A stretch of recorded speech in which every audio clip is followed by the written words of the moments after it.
जय श्री कृष्णा, जय श्री राधे। सभी भक्तों का मैं अभिनंदन करता हूँ और सबके लिए परमपिता परमात्मा से ये मंगल कामना करता हूँ कि सबके परिवार में खुशी और समृद्धि का एक प्रवाह आए, सफलता और उन्नति की ओर आपका पूरा परिवार निरंतर चलता रहे। आज मैं पुनः प्रकृति के संदर्भ में एक बड़ा ज्ञान का पुंज, ज्ञान का समूह, ज्ञान का एक सागर आपके सामने लेके आया हूँ। प्रकृति, जैसा कि मैं आपको समय समय पर बताता रहा हूँ और आगे बताता रहूँगा कि प्रकृति यदि है तो मानव जीवन सुरक्षित है। हम इसको आज प्रकृति को लेके कह रहे हैं और उस प्रकृति के अंतर्गत एक बिंदु मैं आपको बताऊंगा हार श्रृंगार के पेड़ के बारे में, जिसका हरि श्रृंगार संस्कृत नाम है और प्रचलित नाम है उसका हार श्रृंगार। भगवान श्री कृष्ण ने प्रकृति के संदर्भ में यमुना मैया की पूजा की और लोगों को उपदेश दिया कि जल है तो जीवन है। पुनः उन्हें श्री गिरिराज जी की पूजा करके ये प्रमाणित किया कि प्रकृति है तो संपूर्ण संसार सुरक्षित है। इस प्रकार के इसी संदर्भ में ये जो पेड़ आपको देख रहे हैं, ये मैं आपको लाया हूँ। कितना हरा, कितना सुंदर और कितना आपको ये अंगड़ाती हुई पत्तियाँ दिखाई पड़ रही हैं। जानते हैं ये पेड़ कौन सा है?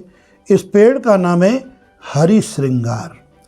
गांव की भाषा में इसे हार श्रृंगार भी कह देते हैं। इस पेड़ का महत्व हमारे ज्योतिष में और धन प्राप्ति के संदर्भ में यानी कर्मयोग में, और उसी के साथ साथ में हमारे आयुर्वेदिक दृष्टि से, स्वास्थ्य की दृष्टि से इस पेड़ का अत्यधिक महत्व है। इस पेड़ को सभी लोग आप बड़ी भांति जानते। देखें, एक किनारे पे छोटे छोटे फूलों का एक चिन्ह बन रहा है, क्योंकि इस समय इसके फूलों की प्रकृति नहीं है। इस पेड़ में फूलों की प्रकृति सितंबर से लेकर नवंबर तक होती है। अक्टूबर के महीने में ये पूर्ण रूपेण और इसमें फूल एक बड़े सुगंधी देने वाले, जिनकी डंडी पीली होती है और फूल सफ़ेद होता है। कहा जाता है हमारे ग्रंथों में और शास्त्रों में ये हरि श्रृंगार भगवान श्री कृष्ण का श्रृंगार है। हरि श्रृंगार के पेड़ को ऐसी मान्यता है हमारे किंवदंतियों में कि ये मृत्युलोक का पेड़ नहीं है। इसे भगवान श्री कृष्ण अपने साथ लाए थे। उन साथ लाई एक दुर्लभ वस्तु में ये हरि श्रृंगार का पेड़ भी है। इस पेड़ के लगाने के क्या फ़ायदे हमारे घर में हैं, क्या क्या चीज़ हमें देता है और क्या इसका आयुर्वेदिक महत्व है, उसके बारे में मैं आपको बहुत प्रामाणिक और कम शब्दों में इसके बारे में मैं आपको बताऊंगा। इससे पूर्व मैं चाहूँगा कि इस प्रकार की हमारी ज्ञान की वार्ताओं को अविरल धारा में बांटने के लिए, अनेक लोगों तक पहुंचाने के लिए, क्योंकि ज्ञान एक महान सागर है और ज्ञान के माध्यम से हम अपने जीवन में बहुत कुछ पा सकते हैं। और ज्ञान के अभाव में जो कहा गया है कि सकल पदार्थ हैं जग माही और कर्महीन नर पावत नाही, जब ज्ञान नहीं होगा तो उनसे सुनिश्चित रूप से हम वंचित रह जाते हैं। तो सबसे पहले मैं बता रहा हूँ ज्योतिषीय और वास्तु के संदर्भ में, जिस घर में हरि श्रृंगार का पेड़ होता है उस घर की अनेक वास्तुएं अपने आप ठीक हो जाती हैं। कहा गया है कि जिसके घर में हरि श्रृंगार उसके घर में रोज त्योहार, अर्थात उस घर में मंगल कार्य होते हैं। वास्तु के छोटे मोटे अनेक दोष इसका समन्वय हो जाता है। घर में सुख समृद्धि लक्ष्मी की सुनिश्चित वृद्धि होती है, क्योंकि वैज्ञानिक दृष्टि से ये पेड़ भी एक ऐसा पेड़ है, एक दुर्लभ पेड़ है जो निरंतर सकारात्मक ऊर्जा को छोड़ता रहता है।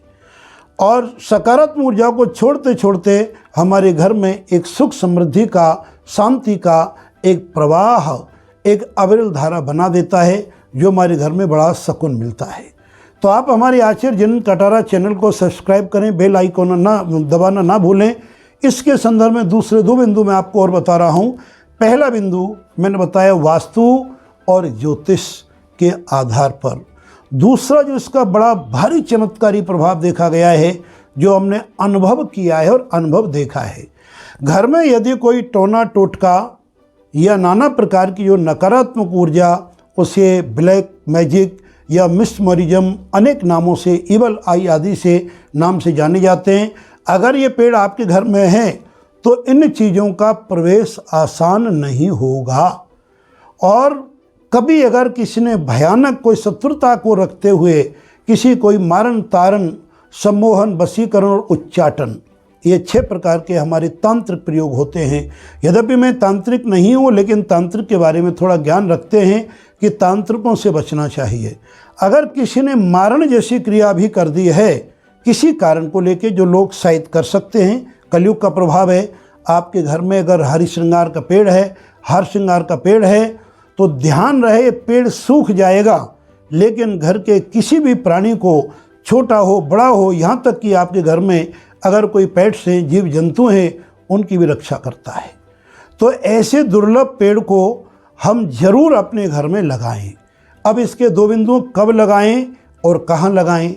तो पहले बिंदु का स्पष्ट यह है कि शुक्ल पक्ष में पुष्प और हस्त नक्षत्र में द्वितीया, पंचमी या पूर्णमासी के दिन लगाना इसको अत्यंत श्रेष्ठ होता है।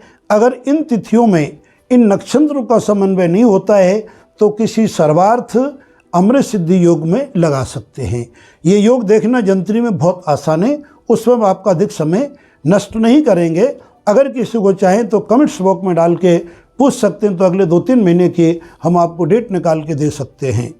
दूसरा, कहाँ लगाएं? ये तो लगाने का मुहूर्त बता दिया। घर में हरि श्रृंगार उत्तर पूर्व के कोने में, चूँकि ये पूजनीय वृक्ष है, सम्मान्य वृक्ष है, सर्वोत्तम होता है।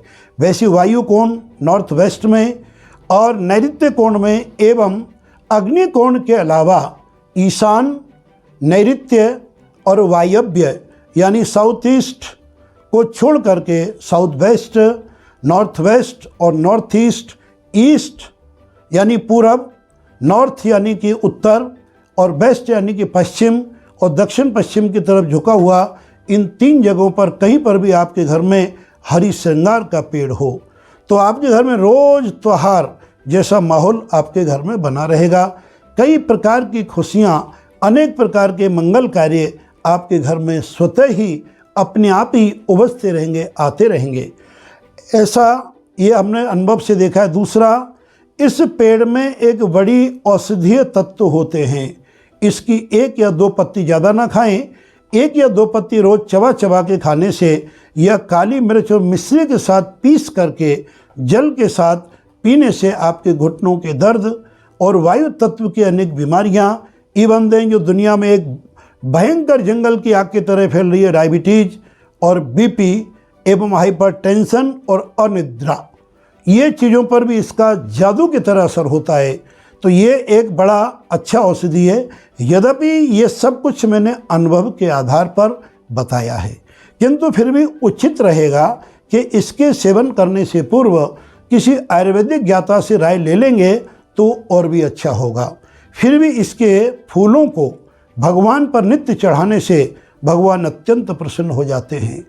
कुछ लोग इसकी डंडी को तोड़ के फूल की डंडी को सुखा लेते हैं और वो एक केसर के समान रंग धारण कर लेता है। यद्यपि इसमें सुगंधी केसर से विपरीत होती है, लेकिन कई जगहों पर इसे एक नकली केसर का रूप भी देखा जाता है, जहाँ पर भगवान के मस्तिष्क पर लगाने के लिए चंदन के साथ घिसा जाता है। तो चंदन में एक पीत, केसर या पीला, पीला नहीं, पीला में भी केसरी रंग इसमें से जागृत होता है, जो हमारे जीवन में खुशियाँ प्रदान करते हैं।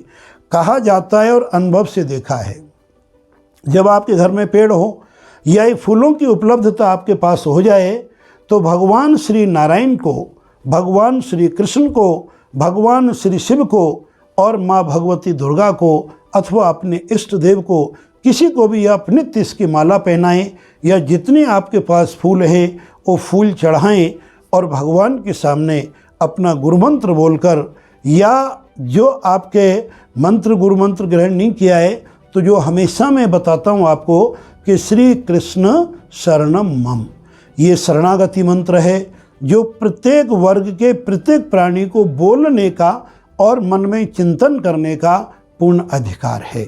इस मंत्र को बोल करके भगवान के चरणों में इस फूल को अर्पण करें, हाथ जोड़ के प्रभु से प्रार्थना करें, प्रभु ये पुष्प मैंने आपको अर्पित किए हैं। मेरे जीवन की ये समस्याएं चल रही हैं, उन समस्त समस्याओं का मन में चिंतन करें, प्रभु से प्रार्थना करें, ये पुष्प अर्पण करें, तो आपके देखते देखते ही कुछ ही दिनों में आपके जीवन में इस वृक्ष के फूल के प्रभाव से, यानी हरि श्रृंगार के फूल के प्रभाव से प्रभु की कृपा आप पर बरसने लगती है।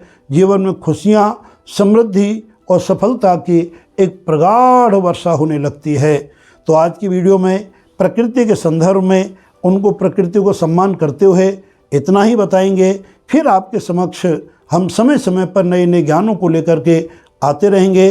तब तक के लिए जय श्री कृष्णा एवं जय श्री राधे।